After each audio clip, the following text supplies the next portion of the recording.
I never thought that the 49ers would beat Seattle by 20 points at home for your home opener. The 49ers are in first place of their division because of divisional tiebreaker records. The only divisional win right now is the 49ers over Seattle, but the feeling it's got a cloud over it. Obviously, the Trey Lance injury, which seems very, very bad, probably going to be season ending. I think best case scenario is probably 8 to 10 weeks, but I don't think it's going to fall into that variety. We talked about that a little bit at halftime. And yeah, JD, victory should not feel this way. When you invest so much into your future and the quarterback and you start changing the way in which your offense is going to work and all those things, and then it just comes to a crashing halt. And yeah, we're going to talk about the injury. We're going to talk about, Jimmy Garoppolo, what the future looks like for the 49ers for sure. But you've got to embrace the moment. The Seattle Seahawks have dominated the 49ers, not beat us. They have dominated the 49ers. 15 out of 18 wins. That's ridiculous. So embrace that. You just destroyed the Seattle Seahawks by 20 points. And so I want to start there because I don't want that to be forgotten in the midst of this injury and kind of where we're at. It sucks, and we're going to deal with the injury. But there's some things to take away from this that are major, major positives. First and foremost, the 49ers were called for one penalty, and it was suspect. It should have been another interception. It is a huge win. Thank you. Yeah, we'll get into the therapy session a little bit later. This is victory Sunday, baby. This is first place 49ers, 1-1 on top of the division. Now, you have the Seattle Seahawks with a 1-1 record. Looks like the Rams are going to hold on. They just safetied themselves and are going to kick off. There's like 5 seconds left. Rams are probably going to win. They're 1-1. But because we own the only divisional win in the NFC West, we're in first place. And the Cardinals are getting ran out of the building. They might be one of the worst teams in the NFL, period. So listen to how decisive this game was. Again, as I said, 49ers had one penalty. It cost them the win last week, and that hurts. That hurts. But one penalty this time. That's awesome. Here's what's crazy to me. The 49ers ran the ball 45 times. 45 times. I mean, they just completely controlled it. And even when they were doing that, they did it with style. They had 4.2 yards per rush, 189 rush yards. That's incredible. Now flip that to the opposing side. This is the foundational pieces in which the 49ers roster has been assembled.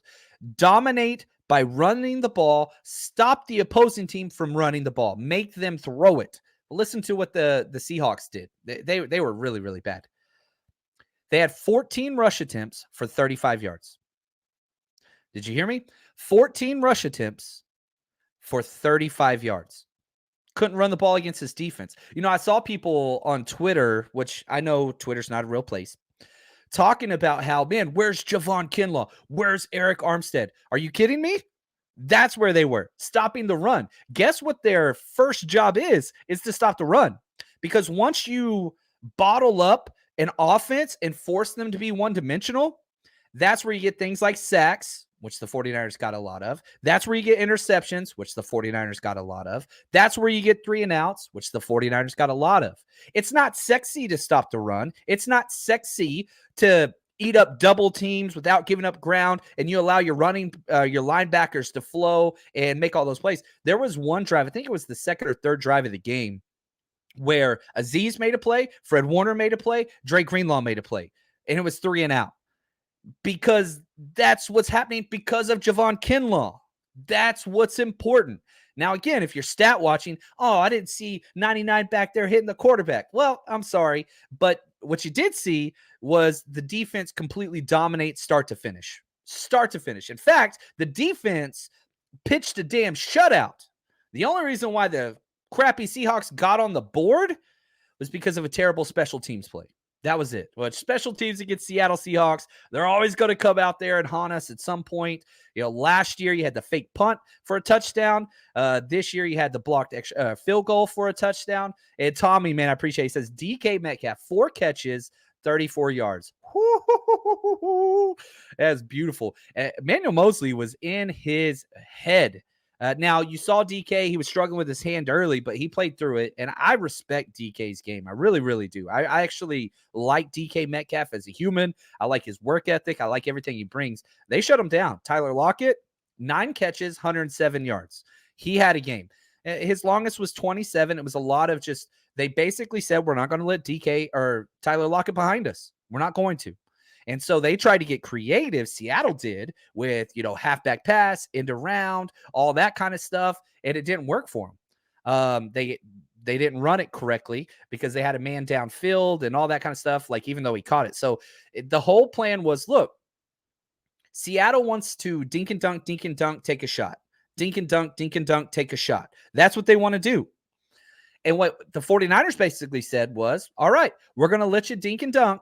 We're not going to let you take a shot. You're going to have to methodically just keep doing those 4-yard stop routes, 4-yard stop routes, 4-yard stop routes without negative plays.